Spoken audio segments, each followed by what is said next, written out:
Hi, I'm Tiffany, the emotional processor. I've been told that I can be too sensitive or I'm dramatic and all sorts of things.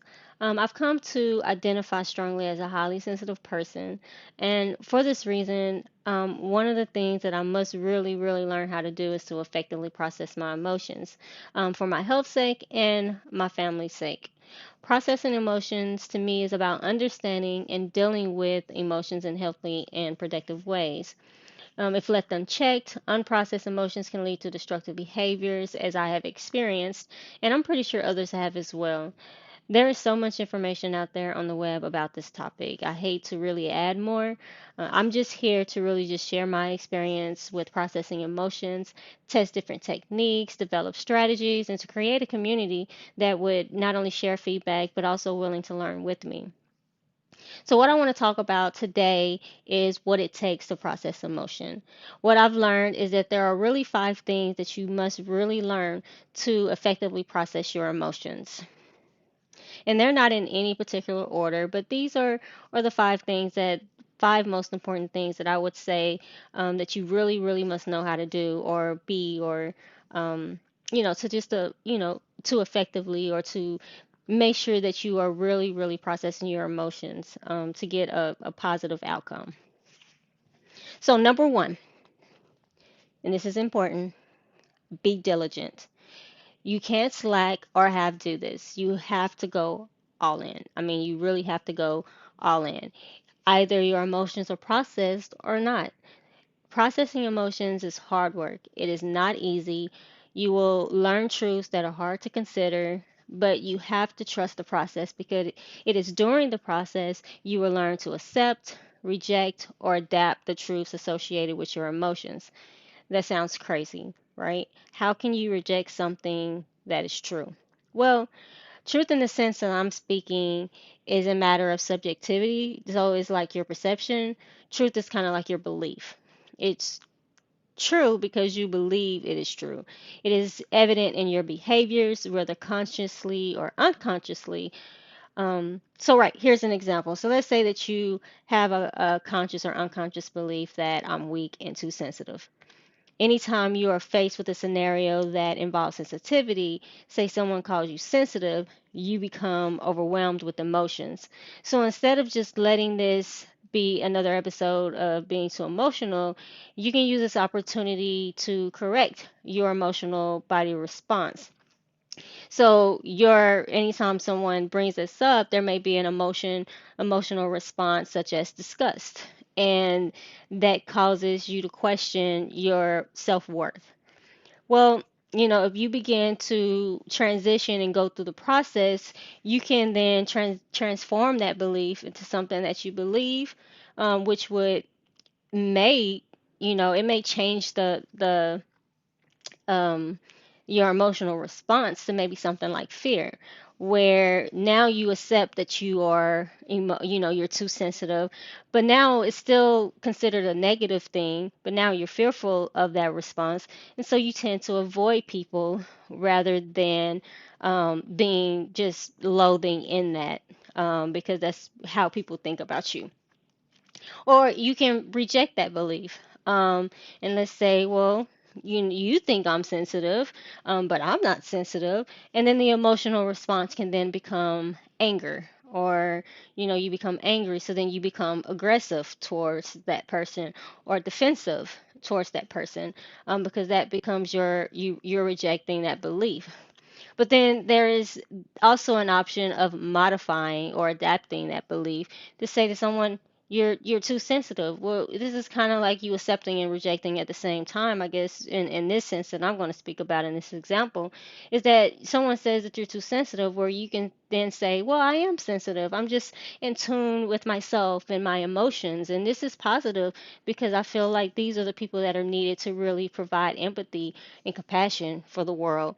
And so that emotional response is a sense of joy where you feel recognized and you begin to just accept that. So you can use the process to really transform these beliefs, but that takes a lot of time. It takes patience and a lot of hard work. So therefore, you have to be diligent.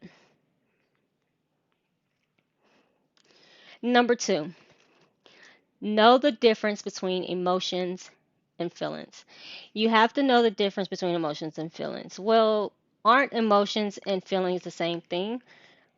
Well, no. And I know, again, crazy talk, right?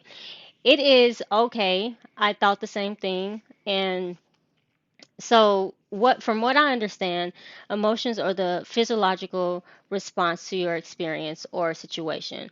Emotions can be like a warning system that tells you when you need to pay attention to your experiences by sending signals via your body. In a calming experience, your body is calm. In a tense situation, your body sensations become more stimulated and sometimes aggressive. Feelings are your like your conscious or unconscious interpretations of those signals, your mental comprehension of those emotions that are being um, activated in your body. You are probably still confused. I know. I know. I had to reread and listen again to really understand because feelings and emotions are so closely related and they're similar because we speak to them kind of interchangeably. Um, so let's use the scenario about sensitivity again for this one. So say someone says that you are sensitive again, right? And again, you have an unconscious belief or even conscious, oh, that I'm weak and sensitive, and it's a negative belief towards yourself. And this type of belief, it's negative about a negative feeling about yourself or a negative belief about yourself, and your emotional response again is disgust. Well, we're saying the emotional response is disgust, but how do you know that? Well, your stomach becomes upset. So let's say that presents itself in your body as an upset stomach, or your stomach becomes irritated or flustered or something like that. And again, that is emotional response. But your feelings is that like you feel like you're unworthy of love because you were weak. So your emotional response is your stomach. You're upset, and it's presenting itself as disgust in your stomach. But your feelings is, oh, I'm unworthy of love because I'm weak. He doesn't love me because I'm too sensitive. And then again, those then turns into behaviors that reflect that emotion and feelings where you begin to like question your self-worth or the meaning of your life in some drastic senses as it was in my cases often. So in short, emotions are general and everyone can relate to them and you feel them in your body. So they are things like anger, joy, grief, and fear, and they usually present themselves in your body as they're activating your body as symptoms of that particular emotion. And feelings are specific and they are really just emotions in context. So you can verbalize them or you can really speak about them. So I feel overwhelmed. There is too much going on. I feel frustrated. I didn't get to say I love you before you left. I feel I didn't get to see my nana before she died. I am afraid, that he won't like me. Like those are feelings, and emotions again are just the universal understanding of what those feelings are. So here's a third one, and it's really close to number two, but I'm separating it because even though you understand the difference between feelings and emotions, number three really, you have to be able to do number three in order to move forward.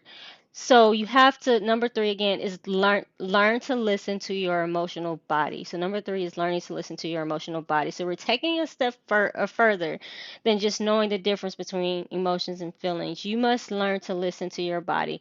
Identify where emotions are present in the body. A lot of time, emotions signal the same place in the body. Anger may reflect more in my arms, maybe, or fear may present itself in my chest or upper body, and so forth. There may be a tingling sensation.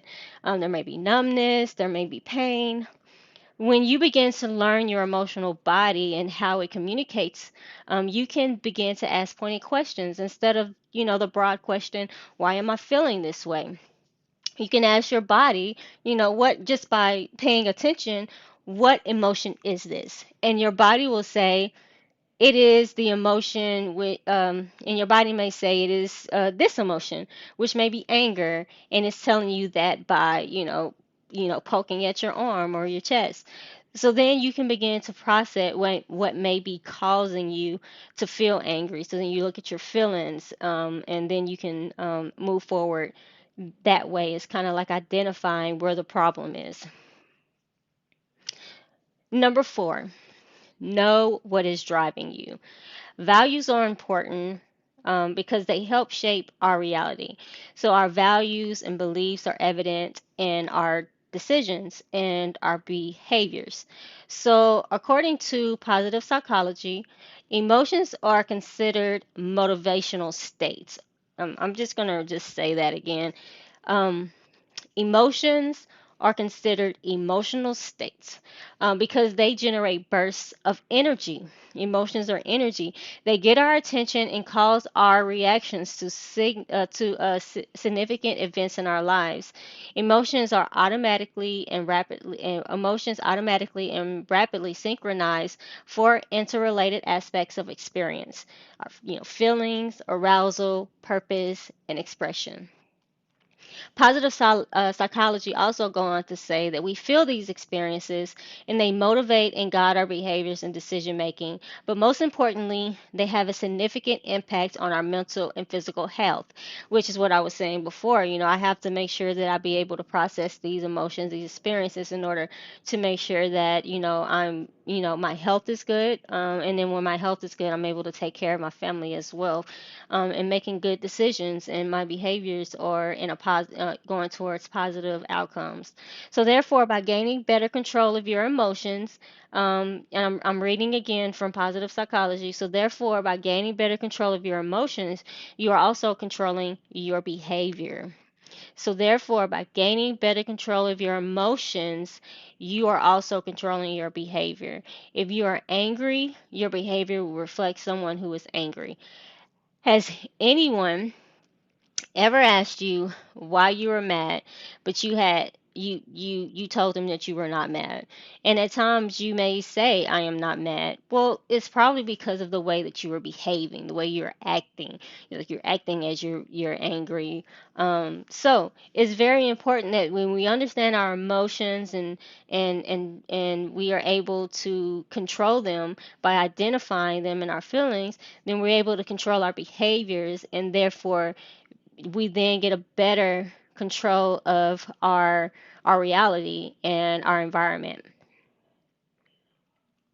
Number 5, you and this is important. I think this is number 5 is probably the hardest for a lot of people, because we tend to identify problems. Like we are so good at there's a problem. Obviously, we're good at recognizing problems, and well, our nervous system is or is like we're designed for that. Our is evident, by just simply just having our nervous system. In my opinion, I'm not a medical person, but the existence of that just basically just says, hey, you know, there's a problem.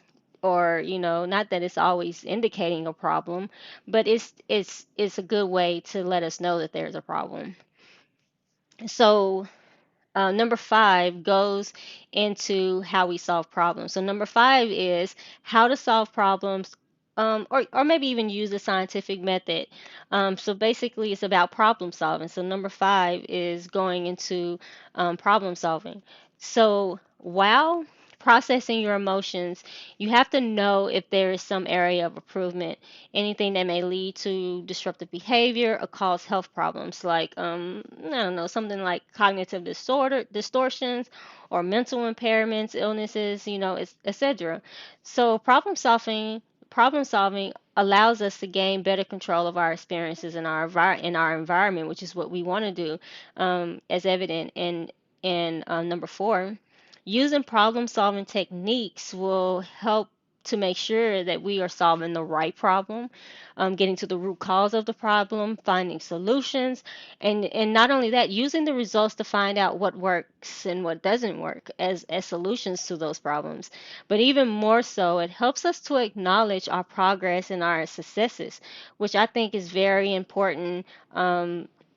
In helping to define our self-worth and to show that this is working, and and that's really what this is all about, is just improving ourselves through the process. And so these are the five things that we must learn to do, in my opinion, that you must really just know how to do to effectively process your emotions. Or even before you even begin to tackle that, like you need to look at your ability to do these things or even keep them in mind as you go through the process and you begin to come better and better and better at it. Processing emotions to me is about acceptance, setting boundaries, and strengthening, my sense of self or our sense of self. So, what does processing emotions mean to you? What other skills do you think is required to process emotions? I would like to get your feedback and comments below. So, just let me know.